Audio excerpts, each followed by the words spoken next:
Hello అండి, అందరికీ నమస్కారం. నేను మీ కట్ట కార్తీక్. ఐబొమ్మ రవి 8 రోజుల కస్టడీ ముగిసింది. 2 విడతలుగా 8 రోజులు అతని కస్టడీలోకి తీసుకుని విచారించారు. ఈ కస్టడీలో అనేక విషయాలు బయటకు వచ్చాయట. మొదటి విడత కస్టడీలో ఎలాంటి విషయాలు ఐబొమ్మ రవి బయట పెట్టలేదట. కానీ రెండో విడత కస్టడీలో మాత్రం కొన్ని నిజాలు ఒప్పుకున్నాడట. ఆధారాలు ముందు పెట్టి ప్రశ్నించినప్పుడు కొన్ని నిజాలు ఒప్పుకున్నాడట. అయితే ఇదే క్రమంలో ఐబొమ్మ రవిని అరెస్టు చేసినప్పుడు అతనికి జనాల్లో ఎంత పెద్ద ఎత్తున మద్దతు వచ్చిందో మీ అందరికీ తెలుసు. అలా మద్దతు రావటానికి గల కారణాన్ని కూడా నేను అనేక వీడియోలో మన ఛానల్లోనే ఎక్స్ప్లెయిన్ చేశాను. సినిమా ఇండస్ట్రీ మీద వ్యతిరేకత, సినిమా టికెట్ల రేట్ల పెంపు మీద వ్యతిరేకత, ప్రీమియర్ షోలు, బెనిఫిట్ షోల పేరుతో దోపిడీ మీద వ్యతిరేకత, సినిమా థియేటర్లో తినుబండారాన్ని ఎంఆర్పి రేట్ల కంటే 10%, 20%, 100% రేట్లు పెంచి అమ్మటం మీద వ్యతిరేకత, అంతిమంగా సినిమా పేరుతో సామాన్యుని దోపిడీ చేసే పద్ధతి మీద జనాల్లో వచ్చిన వ్యతిరేకత. అదే సమయంలో పెద్ద పెద్ద సినిమాలని చాలా ఫ్రీగా రూపాయి ఖర్చు లేకుండా కుటుంబం కలిసి హెచ్డి క్వాలిటీతో ఫ్రీగా ఐబొమ్మ సినిమా చూపించడం మీద వచ్చిన అనుకూలత. ఇదంతా ఐబొమ్మ రవికి సానుభూతిగా మారింది. నిజానికి ఐబొమ్మ రవిని అరెస్ట్ చేసే సమయానికి జనాలకి ఐబొమ్మకి రవి అనే ఒక ఓనర్ ఉన్నాడు అనే విషయం తెలియదు.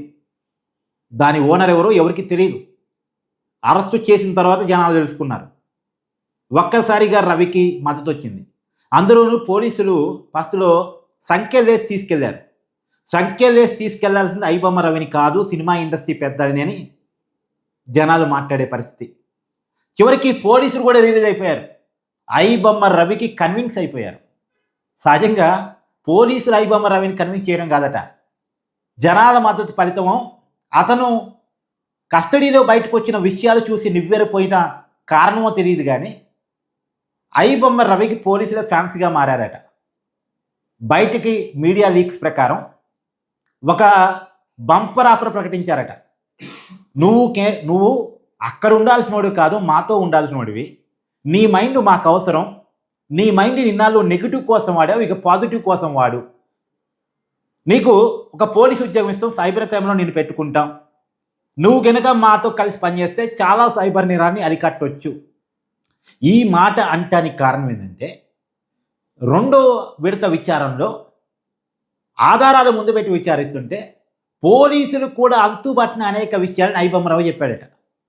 ఇప్పటివరకు పోలీసులు ఏమనుకున్నారు, ఒక 110 డొమైన్లో ఏమో ఐబొమ్మ రవి దగ్గర ఉన్నాయి, వాటి ద్వారా ఈ సినిమాలన్నీ రకరకాల కంట్రీస్ నుంచి నడిపిస్తున్నాడు హ్యాక్ చేసి అని అనుకున్నారు. పైరసీ చేసి హ్యాక్ చేసి నడిపిస్తున్నాడని.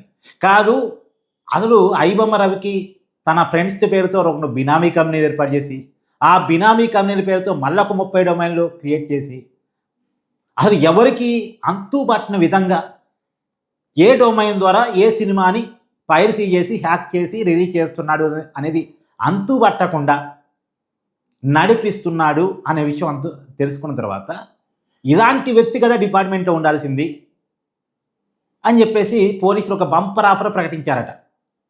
కానీ ఐబొమ్మ రవి దాన్ని నిరాకరించాడంట. నాకు ఎలాంటి ఉద్యోగం చేయాలని లేదు, నాకు వ్యాపారం చేసుకోవాలని ఉంది. నా ఐబొమ్మకి అంటే ఆ బ్రాండ్కి మంచి వాల్యూ ఉంది కాబట్టి ఆ బ్రాండ్ పేరుతో కరేబియన్ దీవుల్లో ఒక మంచి హోటల్ పెట్టి అక్కడ తెలుగు వంటకాలను పరిచయం చేయాలని ఉంది అని అన్నాడట.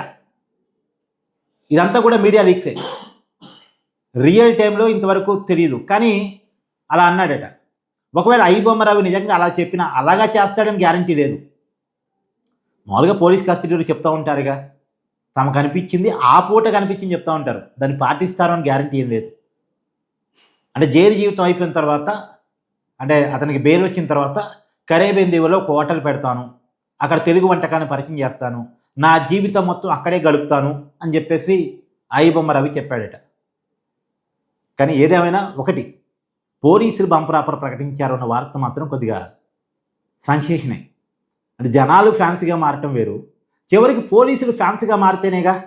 పోలీసులు మొదట్లో బేడీలు వేసుకొని ఇతనేదో పెద్ద తీవ్రవాది, ఇతనేదో పెద్ద ఉగ్రవాది అని బేడీలు వేసుకుని పోయిన వాళ్ళు ఒక పోలీసు ఉద్యోగం ఆఫర్ చేశారు అంటే అందులోనూ ఆ రోజు మీకు గుర్తుందా, సజ్జనార్ గారు సినిమా ఇండస్ట్రీకి సంబంధించిన పెద్ద మనుషులు అందరినీ, చిరంజీవిని, నాగార్జున్ని, తర్వాత రాజమౌళిని, ఇక దగ్గుపాటి సురేష్ని, వీళ్ళందరినీ పక్కన పెట్టుకొని ప్రెస్ మీట్ పెట్టారు. అతను చేసిన నేరాల విషయం, అతను ఛాలెంజ్ విసిరాడు, మేము పట్టుకున్నాం, ఇలా. అంటే ఆ రోజుకి అతని మీద పోలీసుల మైండ్ సెట్ చూడండి. అతన్ని కస్టడీలో తీసుకొని విచారించిన తర్వాత పోలీసులు ఎలా మారాలో చూడండి. అంటే ఎవరినైనా కన్విన్స్ చేయగల కెపాసిటీ ఐబొమ్మ రవికి ఉందంట. అందులో ఆయన టెక్నాలజీ, అతని నైపుణ్యం అబ్బురిపరిచే విధంగా ఉంది అనేటువంటిది తెలియవస్తున్న సమాచారం. ఏదైనా పోలీసులు అతనికి ఒక బంపర్ ఆఫర్ ప్రకటించారు అని, దాన్ని ఐబొమ్మ రవి నిరాకరించాడు అనేటువంటిది మీడియా కథనాల సమాచారం. మరి వాస్తవాలు ఏంటి అనేది రాబోయే కాలంలో మనకు తెలిసిన తర్వాత మాట్లాడుకుందాం. Thank you so much.